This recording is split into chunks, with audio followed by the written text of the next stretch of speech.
Now, automation has been there for a pretty long period of time, starting with the invention of the steam engine. Imagine a world before the machine was invented. The world was based upon labor, human muscle, and animal power. And the wealth of a nation depended upon the size of the population. So China and India were the richest countries and the greatest countries in the world because they had very large populations. And in the mid-18th century, China and India made up 45% of the world GDP. Yes, there was trade from Europe with the rest of the world, but then a very singular event happened in Great Britain when the steam engine was invented. And suddenly, you could use kinetic energy for motive power and create a machine which could do the work of many, many human beings, particularly where there was heavy use of human or animal power. And it meant that the heavy work and heavy lifting suddenly could be done very differently. It could be repeated, it could be standardized, and that set off a chain of events which changed the face of civilization around the planet. It's important for us to understand what happened. So this innovation, the idea that machines can do work that people can do, started in Europe, and that led to the domination of Europe over the rest of the world. It also had many repercussions. At that point of time, 200 years ago, the world was very feudal. That means feudal lords who owned land could have great resources and rule the planet. Then because of trade, a new class, the merchant class, came up, trading between Asia and Europe and creating surpluses.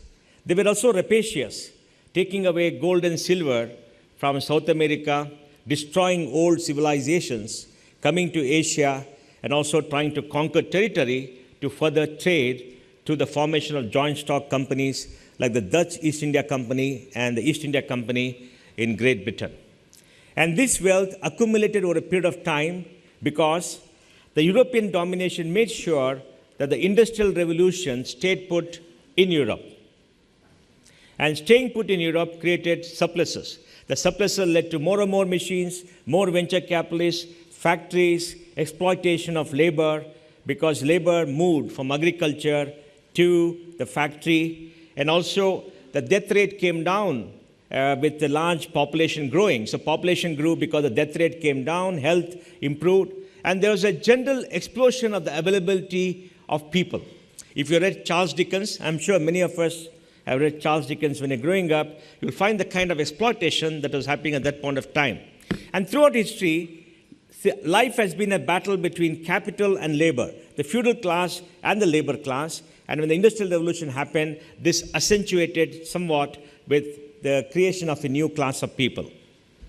Now, the machine age led to great wars, because in the earlier era, wars were based upon hand-to-hand fighting, the use of certain weapons which are not weapons of mass destruction in those days. And this was felt in 1914 to 1918 when we had the first great war, that's the First World War. The First World War started with cavalry, with foot soldiers, and ended with tanks, ended with mechanized movements, and ended with aircraft, rudimentary aircraft fighting in battle. A remarkable change that happened just in 4 years' time. The First World War started with the old political system and social structures of large empires. You have the Chinese Empire in the East, you have the Japanese Empire, Ottoman Empire in the Middle East, then the Habsburg Empire, which was there for 600 years, the Russian Empire of the Tsars, then you had the British Empire, the French were a republic, and you had a small emerging country called the United States, right? And when this war happened in Europe, the United States came into the fray because of its links with Great Britain, and they started sending their arms and building up a great industrial empire. So, at the end of 1919, the world changed. The Chinese Empire collapsed, and we had Pu Li, the last emperor of China. You could see the movie. There was a nationalist empire taken out by Sun Yat-sen, and then the Chiang Kai-shek came, and there were battles for many, many years till Mao took over in 1949. The Japanese became the predominant Asian power, defeating Russia in the battle of East. And then in Russia, because of the war, with the Bolshevik Revolution, Lenin coming back, and the rise of the Soviet Union, communism coming up. This clash between capital and labor led to the formation of communism. Karl Marx theories which spoke about what happens when the working classes come together. So social theories of liberty, social theories of governance, social theories of democracy, social theories of socialism also came up in the industrial era.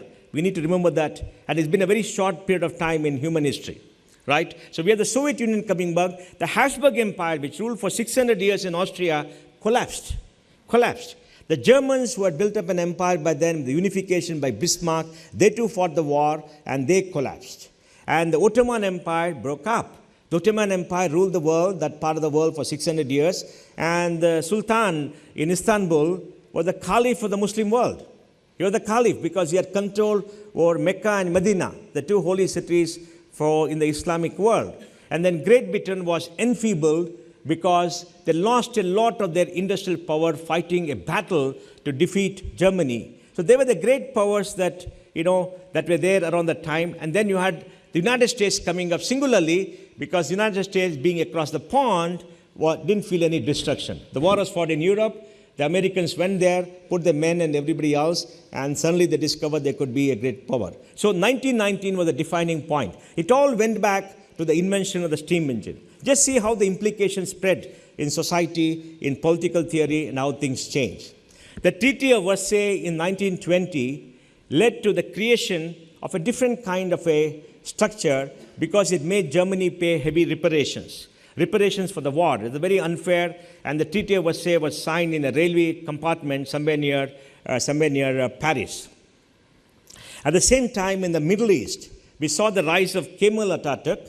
Kemal Atatürk was a general in the Turkish army, and when the great powers said they're going to divide up Turkey and destroy Turkey because they wanted the Ottoman Empire to go, they set up a small committee called the Pikes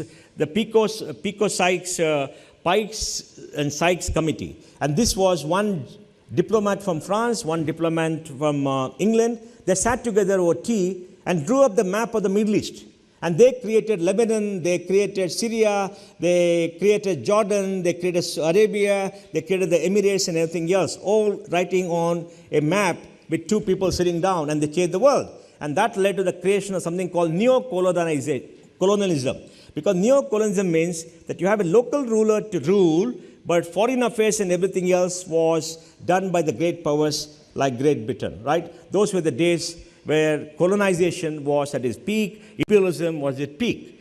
But the faults of the First World War led to the rise of Hitler, the Second World War, leading to a destruction of Europe and the entire world, and the world changed forever with 1945 when the Second World War ended. When the Second World War ended, it brought about great technology change. When the war started in 1939, the Polish army had cavalry. They came in horses against Hitler's tanks. Hitler had a mechanized division, the Panzer tanks, and he had what is called the Blitzkrieg. That means the army could move 50, 60 kilometers because of automation.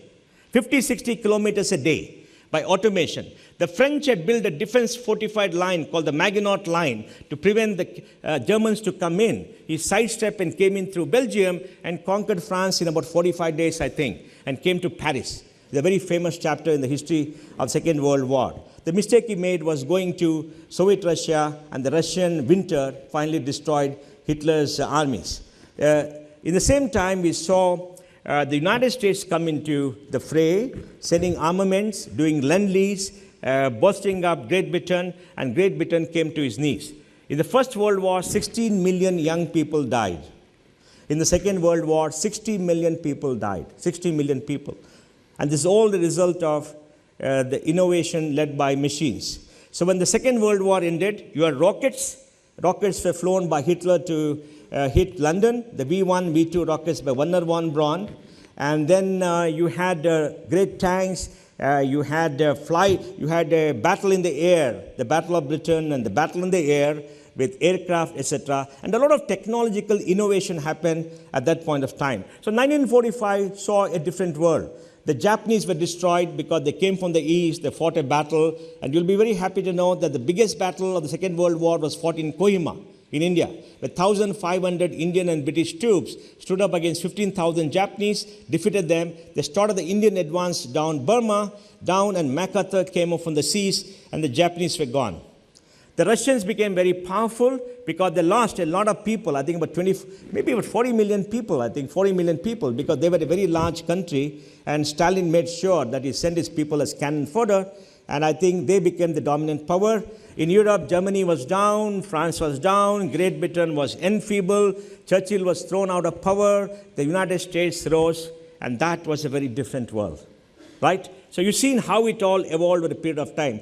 Understanding all this is very important. So we had peace from 1945 till now with some intermittent battles, but the problems of the First World War, 1919, the division of the Middle East, it still has a problem. The Shia-Sunni conflict, the conflict with Iran, the conflict with Iraq, and the conflict with the Wahhabis are all the result of the First World War and the Sykes-Picot movement to divide up the Middle East. That continues.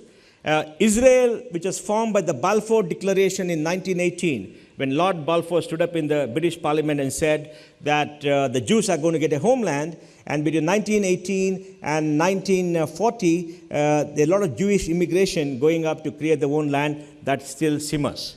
And the division of India and Kashmir and the problem of Second World War still simmers, right? So if you look at the world, 1914, 1919 was the defining point. After the war, we had the rise of Germany, Japan, Southeast Asia, and now China. All right? So all this is one period of history which saw very rapid change. So imagine in your mind what the world was before the machine, what the world was till today. But in the last 10 years, another phenomenon has taken place which is going to have a deeper impact on human society over the next 15 years than what happened over the last 200 years. And that, to my mind, is the rise of the internet.